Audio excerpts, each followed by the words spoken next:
Vamos a hacer un viaje alucinante, un viaje a través del tiempo y de la ciencia para desvelar uno de los mayores misterios de todos, la historia del átomo. Partiendo de una simple idea hasta llegar a la complejidad del mundo cuántico, vamos a descubrir cómo esta partícula diminuta cambió por completo nuestra forma de ver el universo. Todo arranca con una pregunta, la gran pregunta que ha fascinado a filósofos y científicos durante milenios. ¿De qué está hecho todo esto que vemos? La respuesta, como vamos a comprobar, es una historia llena de genialidad, de sorpresas y de auténticas revoluciones científicas. Así que, empezamos. Nuestro viaje nos lleva directos a principios del siglo XIX. En aquella época, la química estaba, como quien dice, en pañales, y un maestro de escuela inglés estaba a punto de lanzar una idea que lo iba a cambiar absolutamente todo. Y aquí lo tenemos, John Dalton. Allá por 1803, basándose en un montón de experimentos, rescató esa vieja idea griega del átomo y por primera vez le dio una base científica sólida. Su propuesta era que toda la materia, sin excepción, estaba formada por estas partículas fundamentales. El modelo de Dalton era genial por lo sencillo que era. Para él, los átomos eran como diminutas bolas de billar, esferas perfectas, macizas, que no se podían romper ni dividir y, muy importante, sin partes internas y sin ningún tipo de carga eléctrica. Una idea totalmente revolucionaria, sí, pero que pronto, muy pronto, se iba a quedar algo corta. Porque claro, esa esfera perfecta de Dalton fue solo el pistoletazo de salida.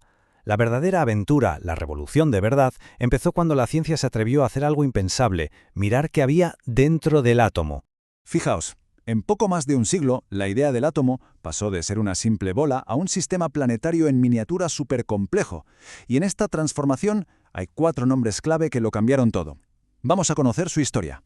El primero que se atrevió a romper el esquema fue J.J. Thomson. Estaba experimentando con unos aparatos llamados tubos de rayos catódicos cuando descubrió algo que nadie se esperaba, unas partículas con carga negativa que eran mucho más pequeñas que el átomo. Esto solo podía significar una cosa: el átomo no era indivisible. A raíz de esto, Thomson propuso lo que hoy conocemos como el modelo del pudín de pasas. La idea era que el átomo era como una especie de masa o esfera con carga positiva y dentro de ella estaban incrustados los electrones negativos. Pues eso, como las pasas en un pudín. El átomo seguía siendo una esfera, sí, pero ahora tenía piezas dentro. Y entonces entra en escena uno de los estudiantes de Thomson, un tal Ernest Rutherford, que decidió poner a prueba el modelo de su maestro.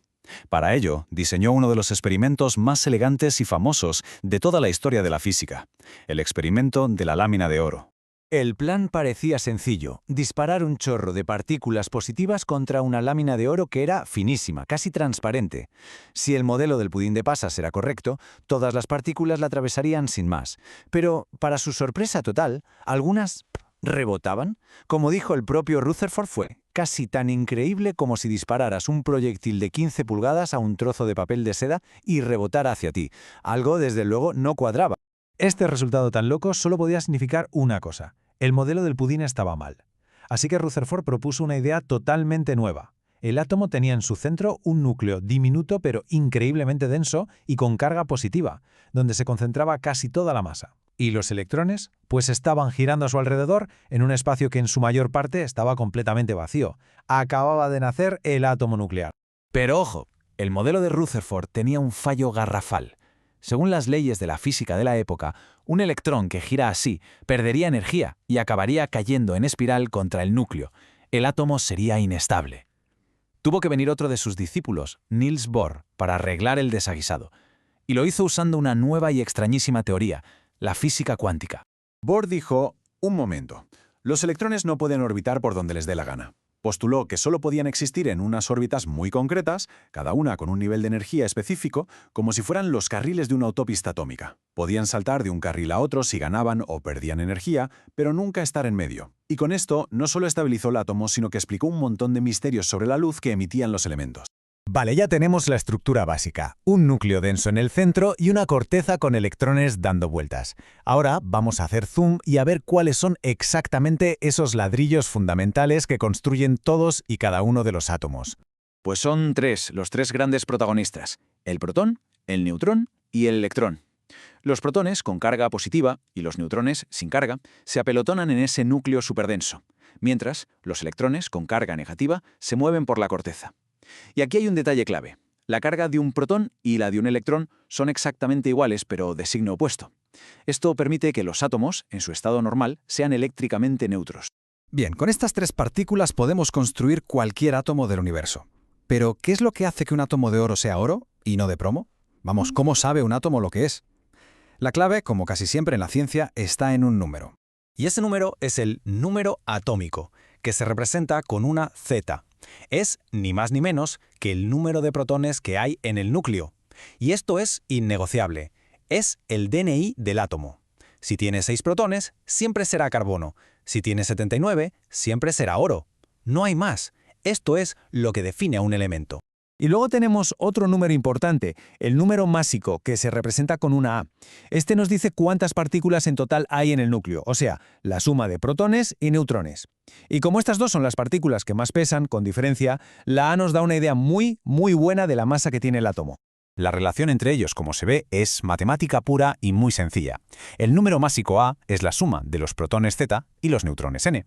Y esto es súper útil porque si sabemos de qué elemento se trata, ya conocemos Z, el número de protones. Y si además sabemos su masa total, la A, pues podemos calcular al instante cuántos neutrones tienen su núcleo. Hemos visto cómo es un átomo estándar, el que está en equilibrio. Pero la química y la física se ponen interesantes de verdad cuando ese equilibrio se rompe. ¿Qué pasa si empezamos a toquetear el número de partículas?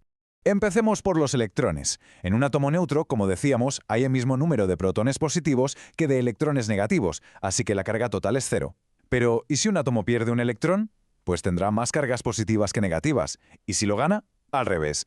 Pues bien, a ese átomo que ya no es neutro, a esa partícula con carga, la llamamos ion. Vale. ¿Y si en vez de tocar los electrones, tocamos los neutrones?